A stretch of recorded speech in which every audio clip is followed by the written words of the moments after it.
This is United Network News with Sunny Galt, Calen, Kimberly Gogan, and our field messengers from around the world.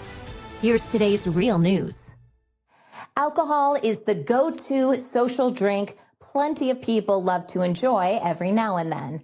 While it can be the life of the party, it can have some not so fun effects on your health, especially if you drink heavily or binge. Even small amounts of alcohol have been linked to certain health risks. In January 2025, the U.S. Surgeon General, Vivek Murthy, issued a report recommending adding warnings to alcohol labels about the increased risk of cancer from drinking. He also suggested updating alcohol consumption guidelines and making labels more noticeable. Current labels, which warn against drinking while pregnant or operating machinery, haven't been updated since 1988. The report reviewed global studies showing a clear link between alcohol and cancer, noting alcohol is the third leading preventable cause of cancer after tobacco and obesity. The report also suggests reassessing alcohol consumption guidelines to reflect this risk. People should consider the link between drinking and cancer when deciding how much to drink.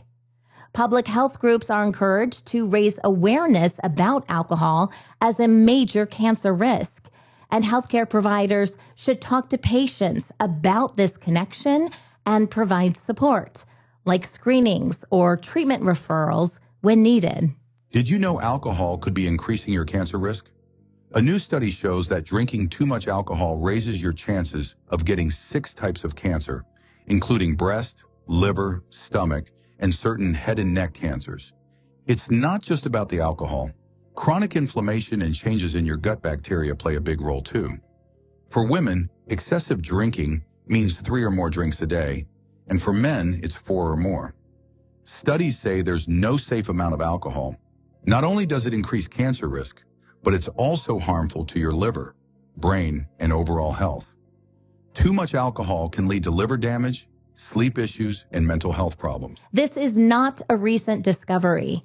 In fact, alcohol is a toxic, addictive substance with serious health risks that was classified as a Group 1 carcinogen by the International Agency for Research on Cancer in 1988, alongside asbestos, radiation, and tobacco.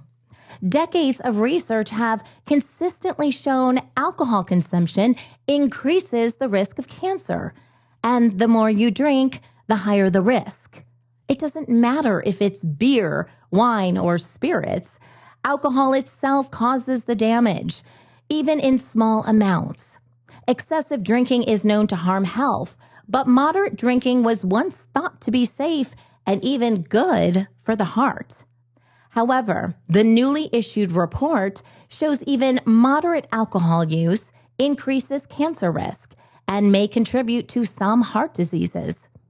Cutting down on alcohol can lower the cancer risk and has other health benefits too, like reducing the chances of accidents, high blood pressure, and liver disease. Despite decades of evidence, less than half of Americans know about this risk, raising the question, why is that the case? For many years, the alcohol industry has misinformed and spread doubt regarding alcohol's causal role in cancer. A 2017 study looked at how alcohol industry-funded groups discussed alcohol and cancer on their websites. These groups included the International Alliance for Responsible Drinking, Diageo's Drink IQ website, Spirits Europe, the Portman Group, and DrinkAware. It found 3 strategies that these groups used. 1. Denial and omission. Denying, omitting, or disputing the evidence that alcohol consumption increases cancer risk. The Canadian body Edu Alcool stated that no causal relationship has been shown between moderate drinking and breast cancer. As the researchers stated, this is a factually incorrect statement. 2. Distortion. Mentioning cancer but misrepresenting the risk. The Portman Group's response to the consultation on the UK's new drinking guidelines in 2016 stated that alcohol consumption has no impact on the majority of cancers, undermining the fact that alcohol causes a significant number of some of the most common cancers. And 3, distraction, focusing discussion away from the independent effects of alcohol on common cancers. Many industry groups use this tactic, including Drinkwise in Australia, which states that multiple risk factors are involved in the development of cancers, including genetics and family history of cancer, age, environmental factors and behavioural factors, as well as social determinants of health. But why does the industry not want people to know this causal link? The alcohol industry is worried about its profits.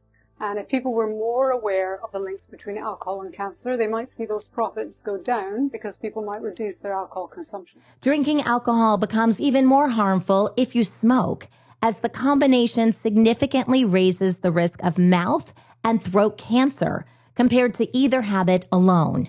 This is because alcohol and smoking together cause greater damage to your cells.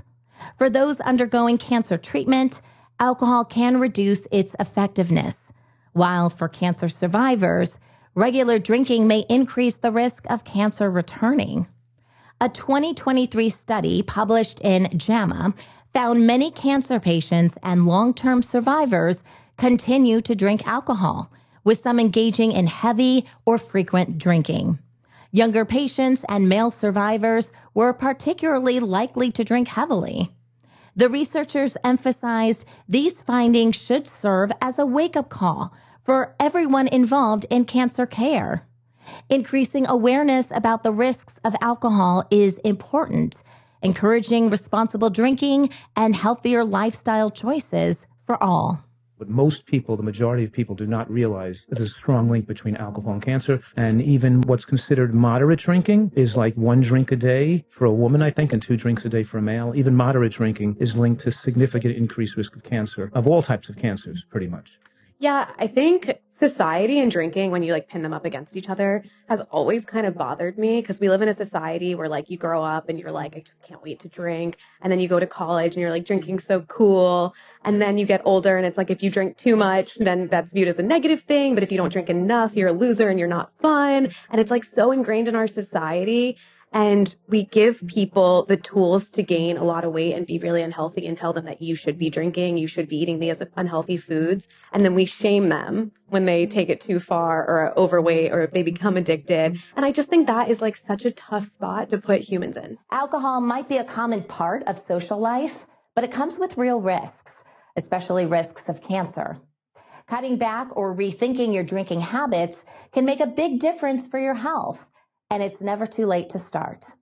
If you're struggling to reduce your alcohol intake, consider reaching out to support groups like Alcoholics Anonymous or talking to a healthcare provider about treatment options. There are also online resources and helplines available to guide you toward healthier choices. Ever wonder what happens when businesses secretly team up to mess with their customers? That's price fixing, where companies collude to set prices instead of competing fairly. It's a sneaky way for businesses to make more money, but it hurts everyone else, especially consumers.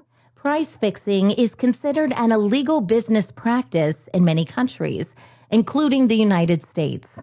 Since 2000, big companies in the United States have paid $96 billion in fines for price fixing and other shady anti-competitive practices, according to the nonprofit organization Good Jobs First.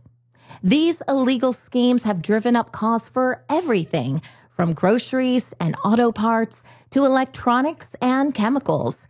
Financial services and pharmaceuticals are some of the biggest offenders, with banks, credit card companies, and investment firms dominating the list of top violators. Price fixing is hard to prove since it's done in secret, often through private meetings or calls to avoid leaving a trail. It's usually exposed by insiders or alert consumers. One of the most recent cases of price fixing in the United States involves big potato companies accused of working together to hike prices on frozen potato products like fries and tater tots. Just ahead of the Thanksgiving holiday, the nation's 4 leading producers of frozen spuds are in hot water. A handful of federal lawsuits filed this week accuse them of forming a so-called potato cartel.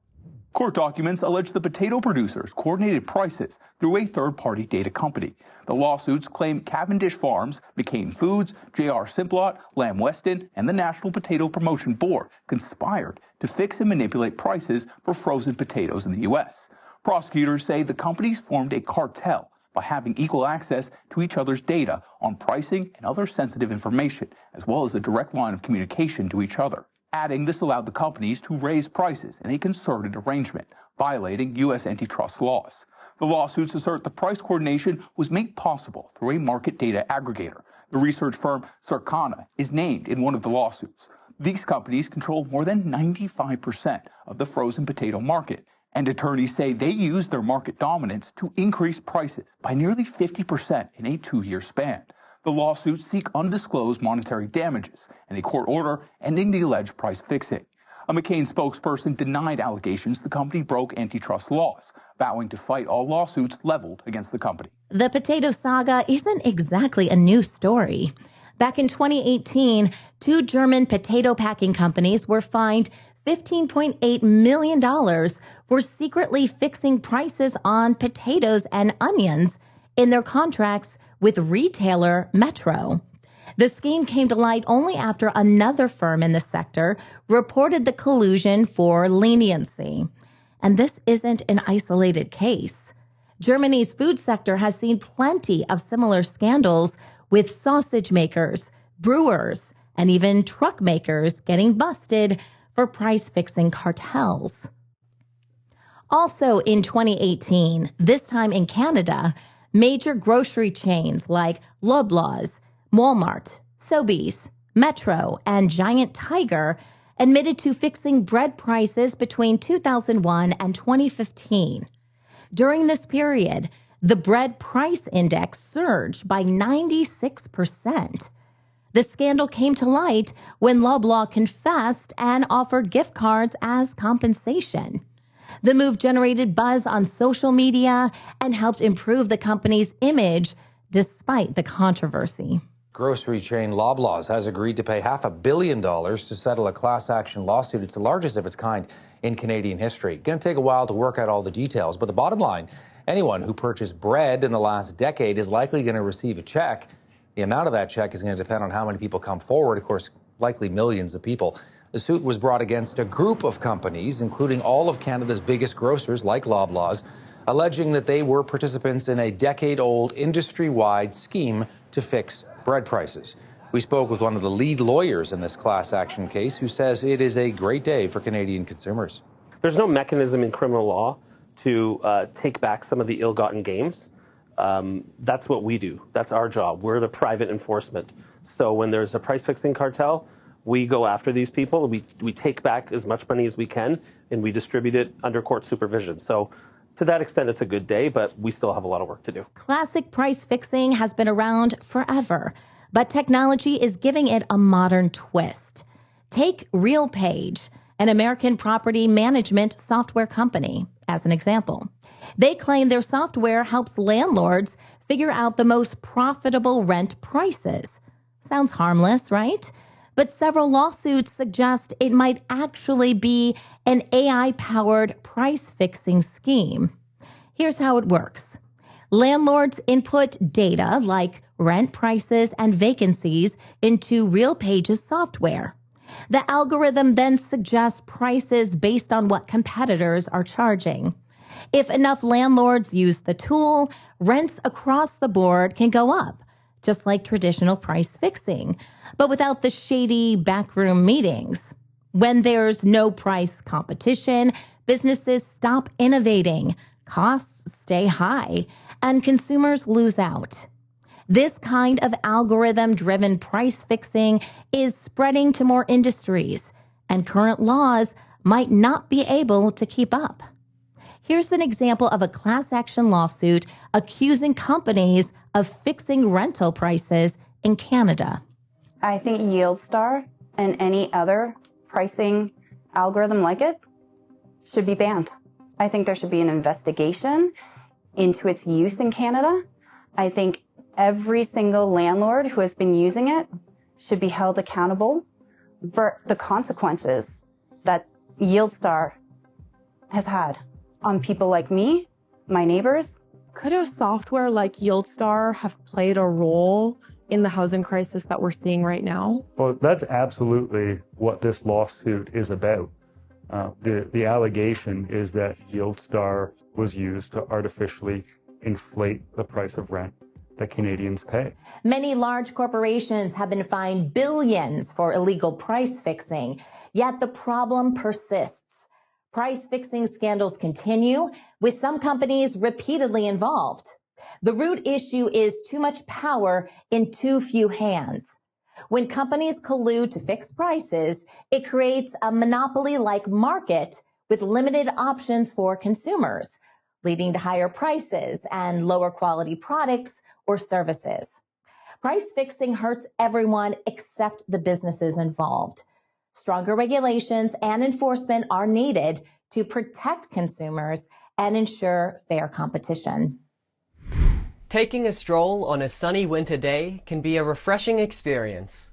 UNN Field Messenger Steve M. provides an update on the snowy landscape as he explores his area of Fort McMurray in Canada. Steve M. here, Fort McMurray, Alberta.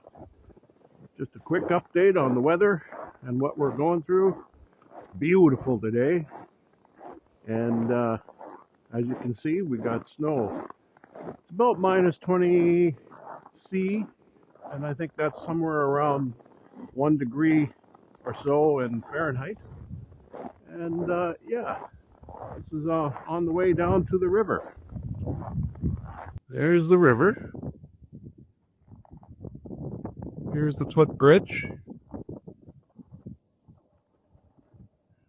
There's some gray ice down there. You want to stay away from that when you're snowmobiling on these river highways in the winter. Here's some deer track heading over towards Calen Creek. Here's the Calen Creek. I'm at the edge of where the washout is. It's a big washout here. As you can see, there used to be land here, right up over to the creek over there. But I got washed away there last fall. Back home now, and I'm glad I got the fire going because I got a chill going out there. Steve M. reporting, UNN News. Step into a world of possibilities with New Earth, a groundbreaking series that shines light on holistic ways to live, work, and thrive. Join us weekly to discover new innovative ideas and explore the world around us as we, together, create our future, our New Earth. For decades, around 100 farms in Canada have raised non-native Atlantic salmon in Pacific waters. However, salmon farming has come under fire for contributing to the decline of wild salmon. In June 2024, the Canadian government announced open net pen salmon farming in coastal waters will be banned by July 2029 to protect wild salmon and promote more sustainable practices. Aquaculture is a major industry in Canada. In 2023, open net pen salmon farms in British Columbia produced more than 50,000 tons of fish, valued at $350 million. Wild salmon populations in British Columbia, or BC, have been declining, unlike the North Pacific, where hatcheries support stocks. Their decline is caused by overfishing, habitat destruction, and salmon farming. The impact varies by species and region, but in southern British Columbia, where salmon farms are common, wild salmon have struggled the most. Research increasingly links this decline to exposure to salmon farms and their pathogens. Concerns about parasites, viruses, and bacteria from farmed fish have already led to the closure of about 36 farms in British Columbia over the past 7 years, especially in areas along wild salmon migration routes. It only took like a minute of research to learn that most of the drama today around salmon farming comes from salmon farming in open net pens. And this one form of farming has given the whole industry a bad reputation. Because aquaculture has been a part of human society since 2000 BC, and we've developed a number of ways to do this, and some are a lot better than others. But the salmon farms that have gained this notorious reputation along the coast of Canada, Scotland, and other parts of Europe are open net pen salmon farms. Open net pens are considered the highest risk form of aquaculture, and they have only really been around since the 80s. They basically hold the farmed fish in these big nets in the open ocean, often in prime salmon habitat, which on one hand seems like it would be really nice, right? Because they get to be a part of their natural ecosystem, sort of. But actually, open net pens have had a devastating impact on wild salmon populations. This method decimated Scotland's wild fish populations in the early 2000s and has been deeply concerning Canadian ecologists for a long time. The fishing industry spent years putting huge amounts of money and effort into covering this whole situation up. Despite huge scientific evidence, governments have ignored this issue and biologists have been censored or threatened for speaking out against open net pens. Indigenous groups have actively called for the transition away from open net farming technology, and the industry continues to push back. So, and now we're getting back to the grocery store in your life, okay? Because of these headlines and a general aversion to farmed meat, as we're going to talk about in a second, people shop for wild salmon to feel better about their dinner choices, even if they don't fully understand the difference.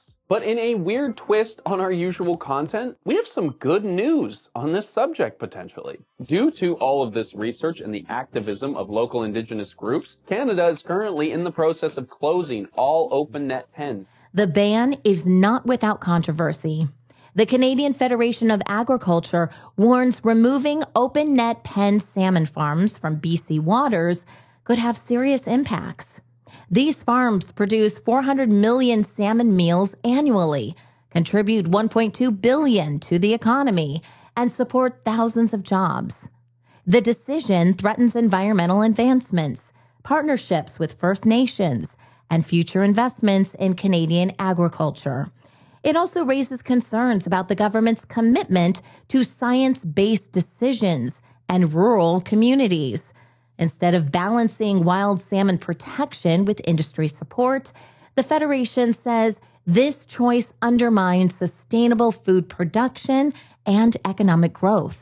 The federal government has announced it will ban open net fish farming on the West Coast. Natural Resources Minister Jonathan Wilkinson says operations will need to completely cease within 5 years. Facilities will be expected to make restocking and harvesting decisions that are consistent with the requirement to fully terminate all open net pen farming by June 30th, 2029. The First Nation Wild Salmon Alliance, representing 120 First Nations across the province, was on hand voicing their support. I can categorically say to all of you that this transition plan to remove open net pen fish farms is supported by the majority of First Nations in British Columbia. The federal government says there will be a fund to support Indigenous communities through this transition, but provided no details. Across the street just minutes later, the Coalition of First Nations for Finfish Stewardship, a group of 17 First Nations who have embraced fish farming in their waters, voiced their opposition.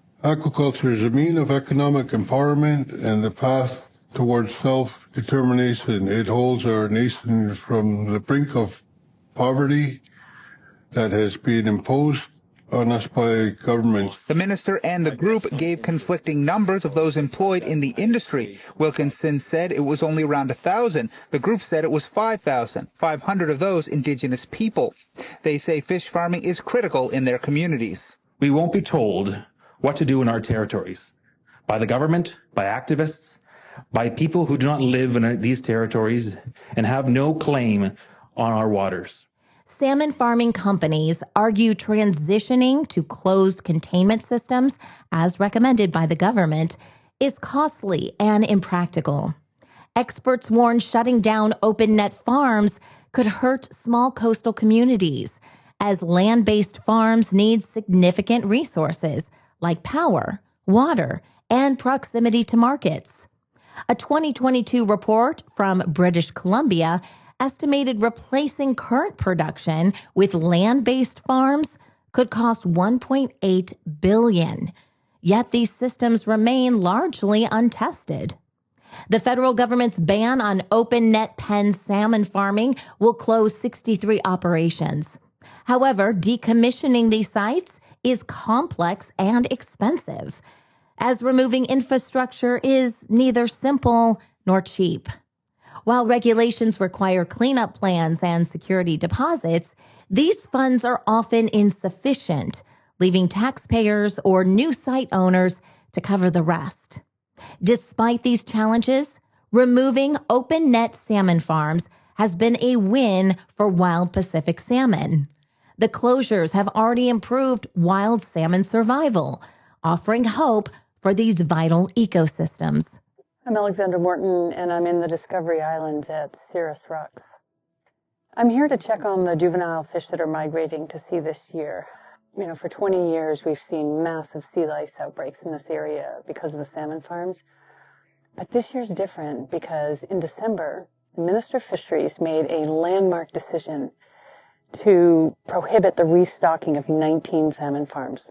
Now, she was listening to 7 First Nations of this area. They said they did not want these salmon farms restocked. And so they're standing empty right now.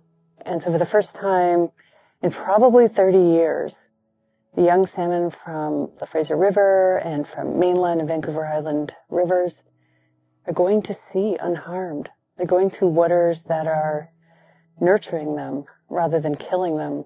And so I came down because I really wanted to see it for myself.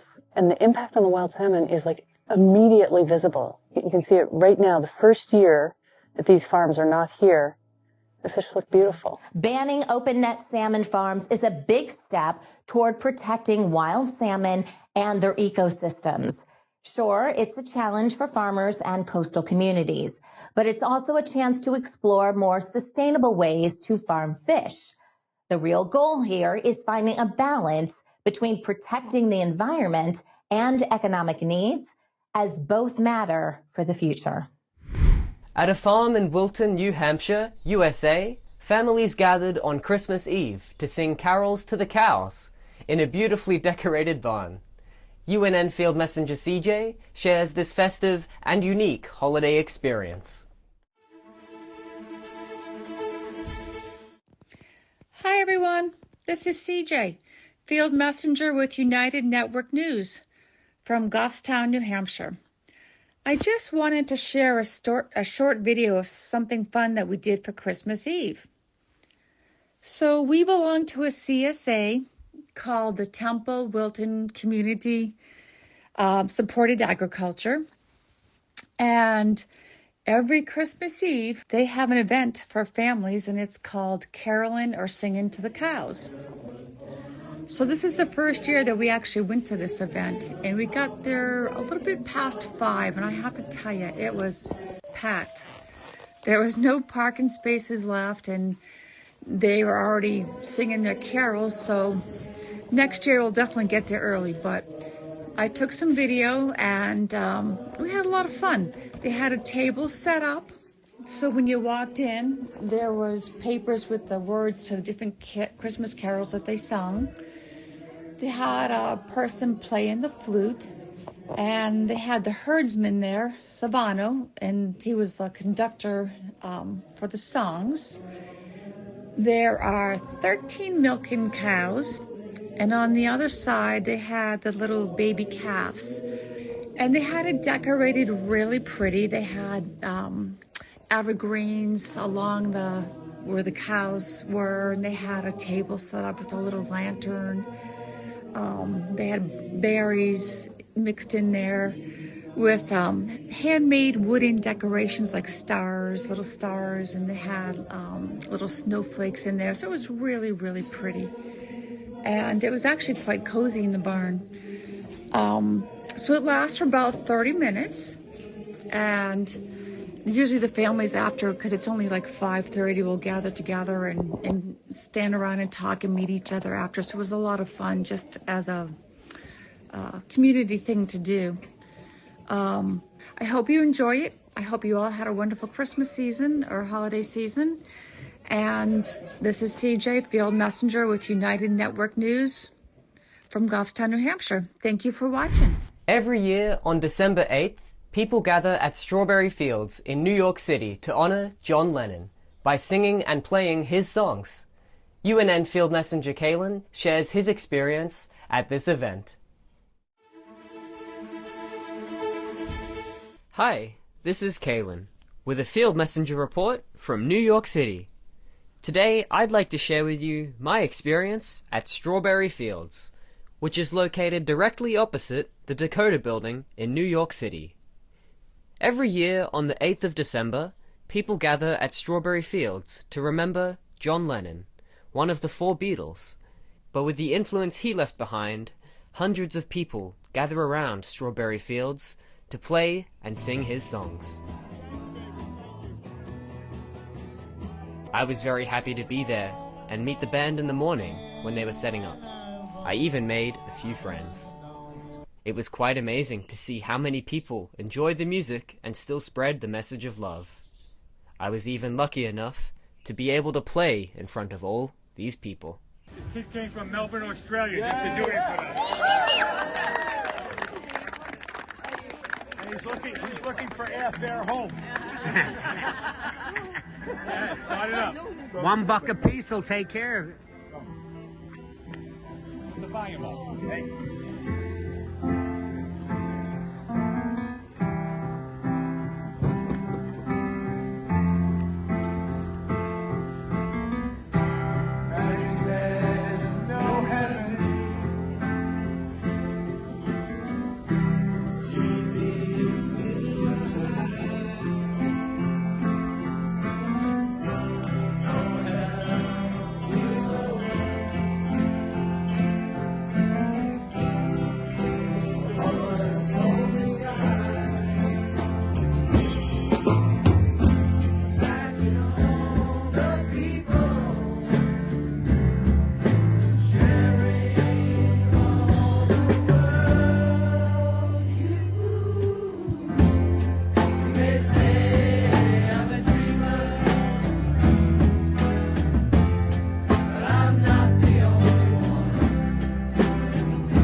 So, when you operate with such love and manifest, you can really do anything.